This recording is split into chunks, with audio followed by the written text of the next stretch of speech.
Once you have your Rotary Pro all set up on your Quality Falcon, you're ready to do your first tumbler. So I'm going to show you now how I did this full wrap. This is on a Stanley shaped tumbler, which is a 40 ounce. Now the reason I've chosen this one for the tutorial is because it's probably one of the sort of most daunting shapes with the tapered bottom.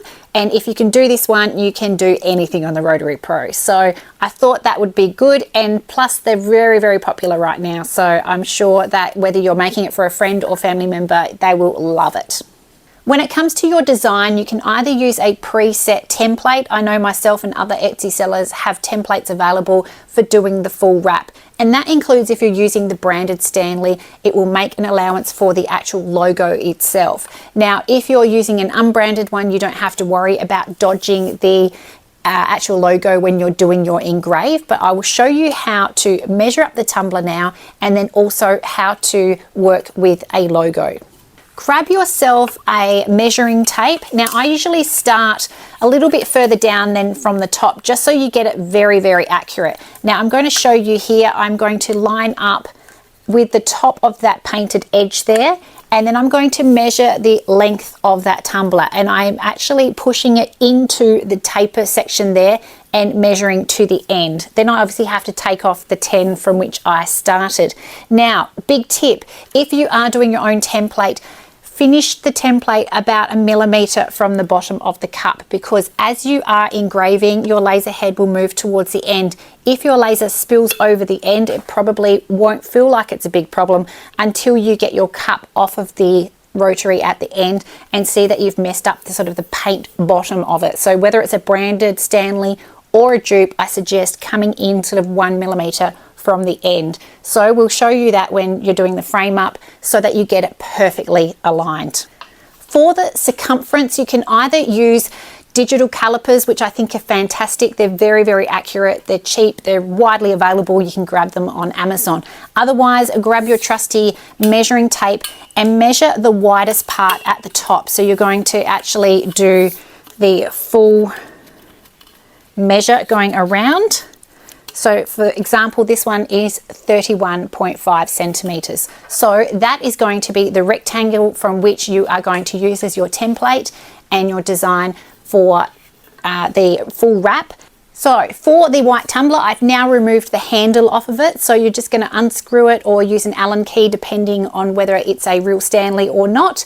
And I've just bent those two little arms slightly in towards each other. Now they don't need to be flat. The reason you do this is so that you can actually focus your laser head where you've just got clearance of these tabs, and your rotary will then do the full wrap and you won't have to refocus from doing the top to the bottom. Now I'll show you using my hands. When you put it in the rotary, it will be straight. So this will be center and this will be center. We're going to actually lift the end of the rotary up slightly so that you're focusing using that second tab there.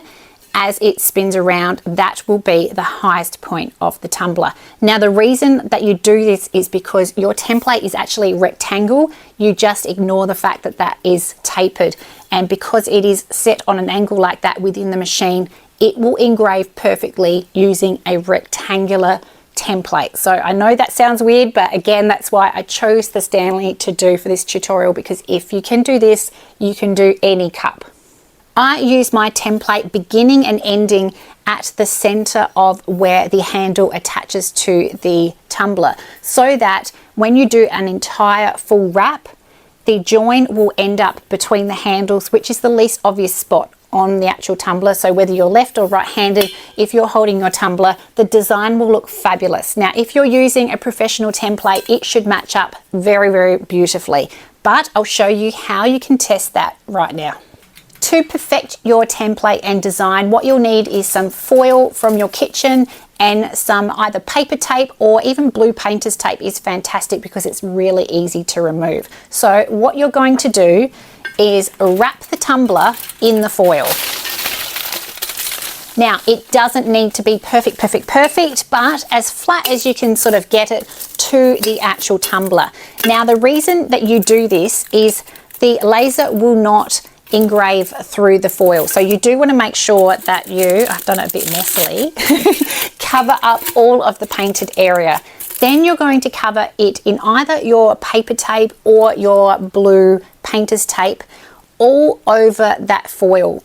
When you do your test run in the rotary, you'll have your perfect engrave on your cup without actually ruining the paintwork underneath. So that can be your trial run, and you can see that your design marries up, and also that you've got your focus correct and that you're happy with your design on the end product. Once you've done a test run, I would suggest doing it at like a higher speed and a lower power, because you're only burning that design into the paper. So if you're using paper tape, don't be afraid to use the speed that you might use if you were just using ordinary copy paper. Now for this one, I am actually going to use a chuck with the rotary, but you don't need to, and I'm going to show you how to pop it into the rotary now, align it, and let's get started to put a design on the tumbler. When you are doing your test engrave, you'll then move on to your actual tumbler. Now this is a little bit trickier if you're wanting to get your settings absolutely perfect. You can either guess from other people's experience, or you are going to test and try and get the effect of your engrave the same as that plain silver at the top. Now some tumblers have gold underneath, others are very shiny, others are more matte. But through your testing of your speed and your power, you're looking to get it to match this, because that is what is underneath that painted coating. For this tumbler, I'm using speed 6000 and power 25%. So this does take time, but I think it's worth it. So let me show you how to set it up on the rotary. Now we are in Lightburn, and you can see my design set up on my template. Over on the right hand side, you can see I've got two layers. The first is the line layer, which is showing the outside of the template. So once you've finished aligning your job, you need to turn that layer off, because the last thing you want to do is draw a line around the design that you're doing. So that's purely just for working out your alignment, and then you turn that layer off. The second layer I have is the dark layer, which is set to fill. I have it set at 25% power, 6000% speed, and you can see that all the flowers basically wrap continuously from left to right.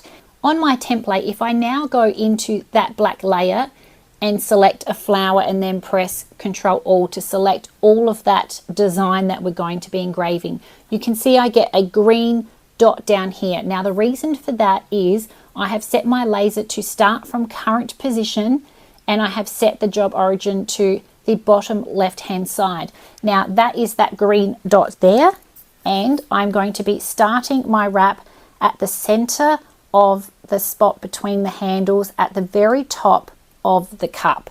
So let's go into the actual laser now, and I'll show you how I set it up on the rotary. For nearly every project, you can pop your item straight onto your Rotary Pro. For this one, I've actually purchased a separate chuck. These are available from Etsy sellers, and I feel just because this tumbler is so big, it just gives that little bit of extra reinforcement. So I'm going to go ahead and pop that on now. I have my tumbler now firmly onto the rotary. I'm going to spin the tumbler until I have my tabs at the top, because my starting point is that center of the tab at the very top of the painted section. Now to tip the cup, I'm actually going to use the base of the actual rotary itself. It's the actual perfect angle to get it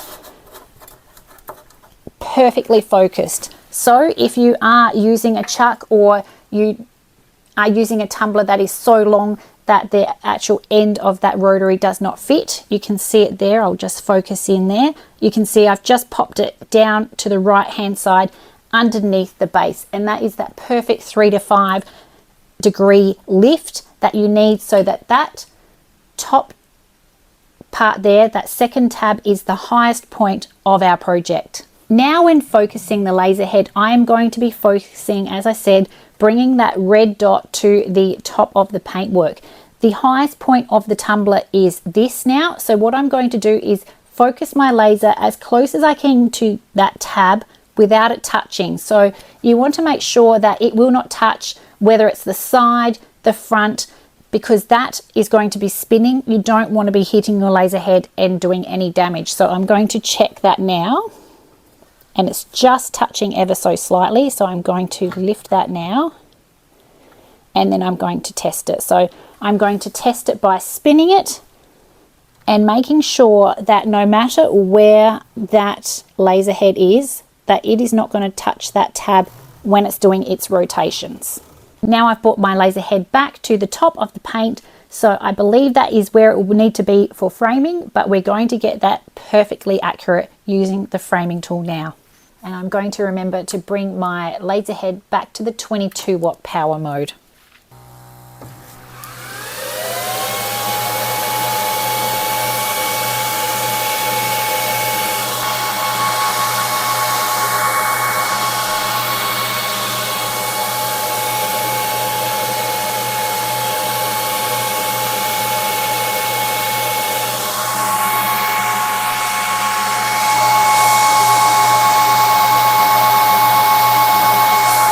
I'm not sure if you can see, but the laser is aligned to the center of the tabs, but it's just slightly off at the top of the paint.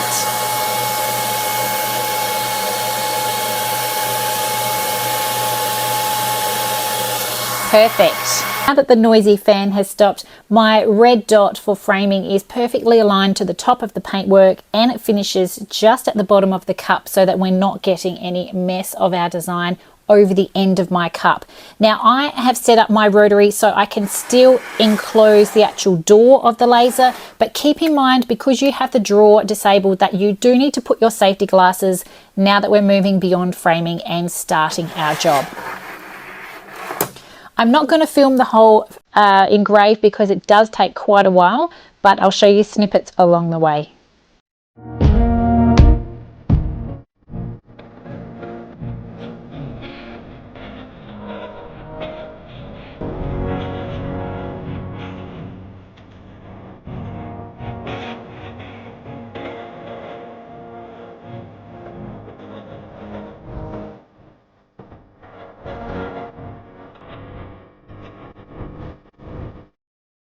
The laser has now finished. I can't wait to see the engrave in full. So I'll move the laser gantry out the way there. You can see it's a full complete wrap. Now it's very hard to tell how beautiful the engrave is when you first open up the laser, so don't initially be disappointed, because you do just have to clean up a little bit of the paint residue on the engrave. So I'm going to do that now and we can see the beautiful end result. Once your engrave is complete, you are going to need to do a bit of cleanup because you'll just have that sort of paint residue on the cup itself. Now you can either just use dish detergent. I actually use the spray LA Awesome, which is amazing stuff. It's very expensive to get here in Australia, but worth every penny. So you will just sort of get a, it's not even sticky like some of the timbers, it's just more of a soot, and then you'll see that really shiny silver come through on your engrave. So once that's done, you've got your perfect design. I hope you really enjoyed the tutorial. If you have any questions or you'd like to show me what you do on your tumblers, I'd really love to see some of your projects. Thanks for watching today. Thank you to Creality Falcon for sponsoring the tutorial. I'm Heidi, I'm the Crafty Socialite on social media. So keep in touch, and until next time, I'll see you then.